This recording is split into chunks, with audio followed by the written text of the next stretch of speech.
எல்லோருக்கும் காலை வணக்கம். இவன் சந்திரசேகர் ஐயர்.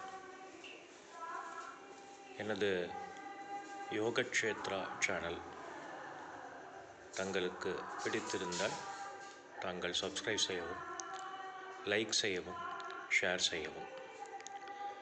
இன்றைக்கி நம்ம என்ன பார்க்குறோம் அப்படின்னா, இன்றைக்கி மார்கழி 3ஆம் நாள்.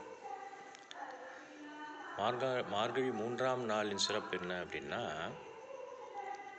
இன்றைக்கி என்ன அப்படின்னா, வைணவத்தில் ஓங்கி உலகளந்த உத்தமன் பேர்பாடி அப்படின்னு ஆண்டாள் பாசுரம் இருக்குது. அப்போது ஓங்கி அளந்த உத்தமன்னா வாமன அவதாரம். வாமன அவதாரத்தின் மகிமையை போற்றக்கூடிய நாள் தான் இன்ற நாள், இந்த மார்கழி 3ஆம் நாள்.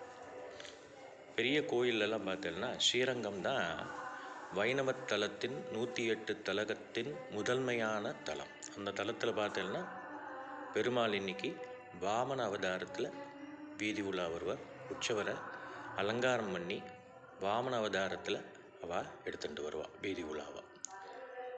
ஸோ இந்த 3ஆம் நாள் ரொம்பவுமே ஒரு முக்கியமான நாளாக கருதப்படுகிறது மார்கழியில்.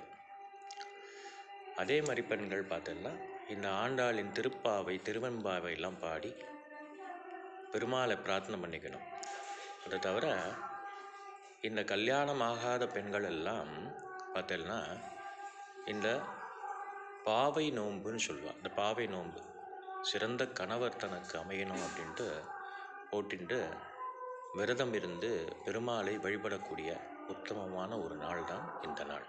அதனால் எல்லோரும் பெருமாளின் தசாவதாரங்களை நினைத்து கொண்டு, அதுவும் இன்றைய தினமான மார்கழி 3ஆம் நாள் வாமன அவதாரத்தின் அனுகிரகத்தை பெற, அவருடைய அனுகிரகத்தை பெற வாமன அவதாரம் போற்றக்கூடிய இந்த நாளான இந்த நாளிலே பெருமாளை வணங்கி வழிபட்டு திருப்பாவை மற்றும் திருவெம்பாவை போன்ற சிறப்பான பதிகங்களை படித்து பெருமாளின் அனுகிரகத்தை பெற வேண்டும் என்று எல்லாம் வல்ல இறைவன் அவரை போற்றிக் கொண்டுகிறேன். அவரை பாராட்டி அவரை எல்லாருக்கும் அனுகிரகம் பண்ண வேண்டும் என்று வேண்டிக்கொண்டு இந்த பதிவினை முடிக்கின்றேன். நன்றி, வணக்கம். சந்திரசேகர் ஐயர். வணக்கம்.